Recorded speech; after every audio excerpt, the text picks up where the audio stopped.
Hello students, in this video we shall revise the important concepts of algebraic expressions. Algebraic expressions are formed from variables like x, y, z, etc. and constants like any number 2, 3, 4, etc.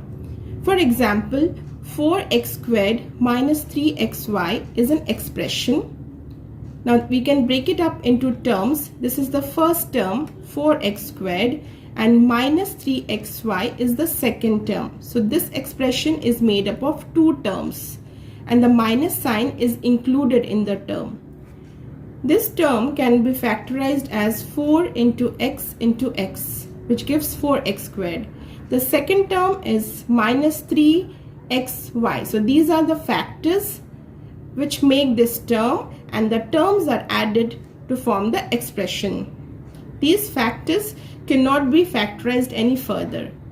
The second example is 5xy plus 10. This is the expression made up of two terms, 5xy and 10. 10 is a constant, so it remains as it is, and the factors of this term is 5 into x into y. So factors make the terms add up to form the expression. Coefficients, it is the numerical factor in the term, also called numerical coefficient. So basically the number, so 10xyz has 10 as the number, which is the coefficient or the numerical coefficient. In this term, minus 7 is the coefficient. In a more general way, in the term 5xy, 5 is the coefficient of xy, x is the coefficient of 5y, and y is the coefficient of 5x. Like terms and unlike terms. When terms they have the same algebraic factors, we call them like terms.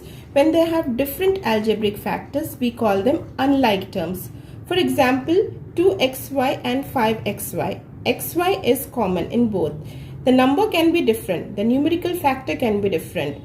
The variables must be same with the same exponent. So these are like terms.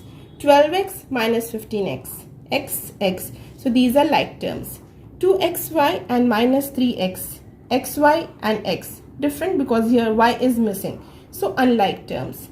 x, y squared, x squared, y are different because here we have xy in both cases. However, here the exponent of x is 1, here it's 2. For y it's 2, y here it's 1. So these are unlike terms. Monomial means the expression will have only one term. Example 7xy, 3x squared, 4. Binomial, bi means 2. So the expression with two unlike terms.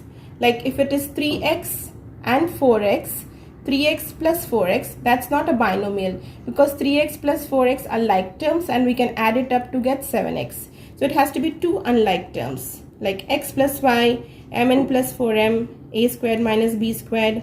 Trinomial means 3, tri means 3. So expressions with 3 terms. These are the examples. Again, they need to be unlike terms. So polynomial in general is expression with one or more terms. So all these are polynomials. Addition and subtraction of algebraic expressions. To add algebraic expressions, we put the like terms together and add it up and leave the unlike terms as it is. For example, here 3x plus 11 and 7x minus 5. These two are like terms, so we add them. 3 plus 7 is 10, 10x plus 11 minus 5 is 6. Similarly here, these two are like terms, so we add it up. 3 plus minus 5 gives minus 2 mn, and n is, we do not have any term for this, so we leave it as it is. To subtract a minus b from 3a minus b plus 4, write this expression first, minus a minus b, and then open up the bracket, minus a minus becomes plus b. Now put the like terms together. 3a minus a like terms, minus b plus b like terms, and plus 4, we do not have any constant, so it is left as it is. So here I have put it together, and when you solve it, you would get 2a plus 4. To find the value of an expression, simply substitute that value in the expression. This is very simple. X plus 4, x is given as 2. So write x as 2 So 2 plus 4 is 6. That's the answer.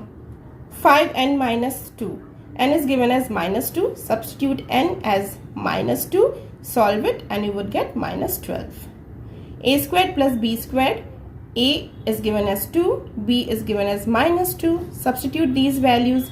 So 2 squared is 4. Minus 2 squared is also 4. Add up, that's 8. Algebraic expressions are used to write rules and formulas. So we use these algebraic expressions to write the rules. For example, area of a rectangle is L into B, or area of a square, or perimeter, or there are many formulas. So we use algebraic expressions to write these rules and formulas. Also, you must know how to find the general or the nth term of a number pattern or sequence.